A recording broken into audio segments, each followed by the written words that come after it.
नमस्कार, news pulse में आप सबों का स्वागत है। मैं हूं संतोष सिंह और हम बात कर रहे हैं कहाँ जाएं पंडित जी। जी हाँ, एक दौर था जो बूढ़ा बाल साफ करो का नारा आया। उस दौर में भी पंडित जी लोग, सब लोग जो सवर्ण लोग थे, परेशान थे कि लालू यादव का क्या नारा दे दिया। वो बोले या नहीं बोले ये बात आज भी विवादों का विषय बना हुआ, लेकिन एक नैरेटिव चलाया गया और उस नैरेटिव के सहारे बिहार की राजनीति को साधने की कोशिश बरसों तक चली और इस कारण से भूरा बाल वाले को कितना नुकसान उठाना पड़ा, वो इतिहास के पन्नों में कभी जब विश्लेषण होगा तो समझ में आएगा कि क्या नुकसान हुआ। किसी एक नारे के सहारे आप सत्ता के खास दायरे में आकर सिमट गए और उसके बाद आपको क्या मिला, ये जब आप विश्लेषण करेंगे तब आपको समझ में आएगा। फिर ये दौर चला, भूरा बाल के बाद भी बहुत सारे दौर चले। उस दौर में भी पंडित जी निशाने पर रहे।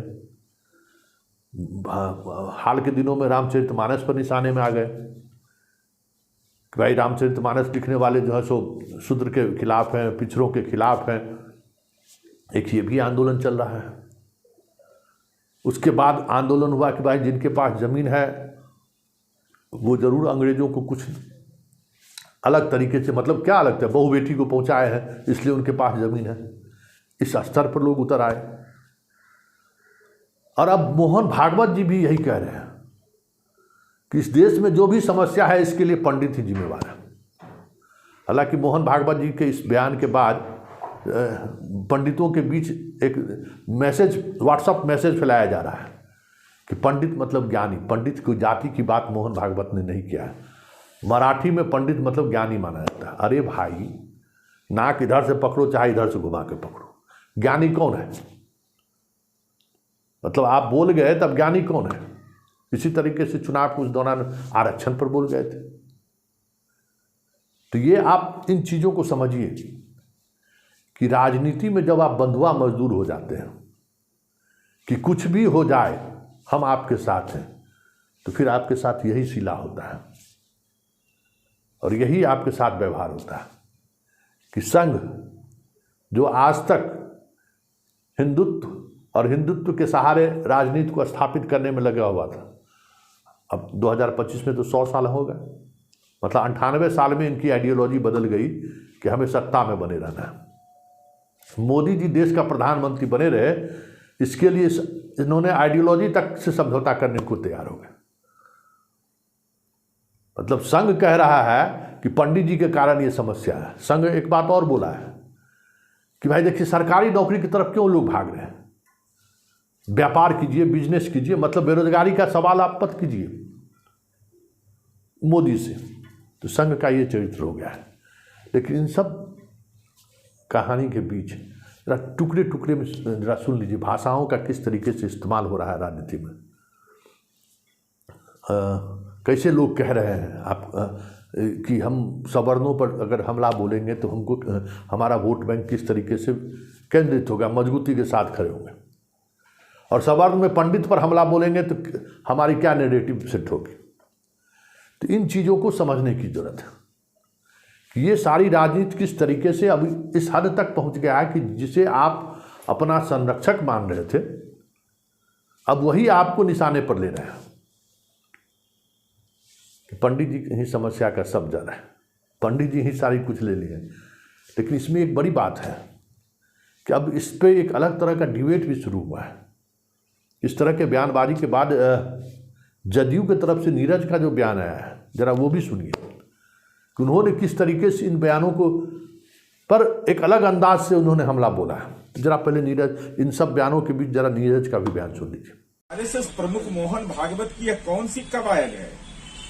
जब देश का संविधान बना हुआ है वह धर्म जाति के आधार पर विभाजनकारी शक्तियों को नियंत्रित करता है, तो बार बार इसकी अलग अलग ढंग से व्याख्या करके समाज में और राजनीति में जो जहर फैलाने की कोशिश होती है, तो कहाँ बचिएगा, किससे बचिएगा?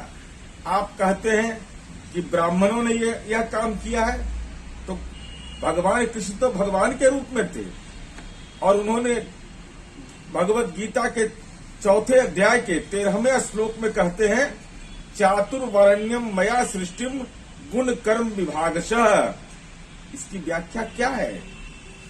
इसलिए धर्म के आधार पर समाज को चलाने की जो कवायद होती है, धर्म का राजनीति में जो इस्तेमाल होता है, उसका दुखद परिणाम होता है, समाज में विभाजन होता है।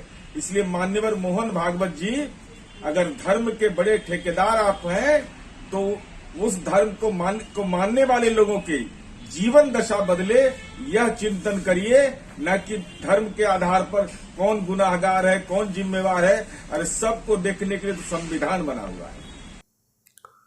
तो आपने सुना, अब बात गीता की आ गई।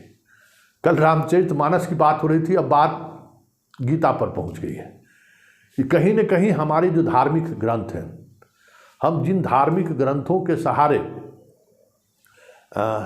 समाज को हम आईना दिखाने की कोशिश कर रहे हैं अपने राजनीतिक उद्देश्य के लिए, तो ये जो इसकी वजह से जो विघटन हो रहा है समाज में, इसलिए बार बार इस देश के इतिहास में ये चीज़ें देखने को और समझने की जरूरत है कि जब जब राज सत्ता धर्म केंद्रित रहा है, हम पीछे गए हैं, हमारा नुकसान हुआ है। ये कहने को लोग कहते हैं कि भाई हम यह देश विभिन्न जातियों में बटा हुआ था, इसलिए ये हाल हुआ इस देश का, कोई भी आक्रांता आया और देश को लूट कर चला गया। ऐसा नहीं है। जब जब सत्ता के केंद्र बिंदु में या सत्ता चलाने के लिए धर्म का इस्तेमाल हुआ है, इस देश का नुकसान हुआ है। इतिहास अगर पढ़ना है या इतिहास को समझना है तो इस दृष्टिकोण से आप इतिहास को देखिए कि इस देश में जब जब धार्मिक भावनाओं का इस्तेमाल इस कदर हुआ है तो इस देश को नुकसान हुआ है। और अब देखिए ये नुकसान किस हद तक पहुंच गया है कि अब पंडित के संरक्षक लोग भी पंडित पर निशाना साध रहे हैं। तो आने वाले, लेकिन ये सही है, इस राजनीति को समझिए। और लोकतंत्र में ये जो तरीका है ना, यही एक मजबूती प्रदान करता है। आदमी को सोचने और समझने के को लेकर एक नई तरीके के आइडियाज सामने आते हैं। युद्ध तो होना नहीं है, पंडित जी को कह दे तो जाके पंडित जी को थोड़ी मार देगा। अब उस पर विचार मंथन होगा कि इसको कैसे हम कंट्राडिक्ट करें, जो नैरेटिव चलाने की कोशिश हो रही है। इसके सहारे जो लोकतंत्र में जो राजनीति होती है ना, उससे कुछ न कुछ नई नई बातें सामने आ जाती हैं। इसलिए ये नैरेटिव चलाने की कोशिश जो मोहन भागवत की तरफ से शुरू हुई है, कहीं आने वाले समय में देखिए बीजेपी के साथ संकट क्या है कि जो इनके साथ हैं अब उन्हीं के खिलाफ ये नजर आने लगे। पंडित के सहारे इन्होंने सवर्णों को टारगेट किया है, जीएसटी के सहारे इन्होंने बनिया को टारगेट किया है। तो आने वाले समय में इनका आधारभूत खिसक जाए तो कोई बड़ी बात नहीं है। इसलिए जब भी कभी धर्म के को इस तरीके से राजनीति में इस्तेमाल होता है, अंततः नुकसान उसी शासक का ही होता है।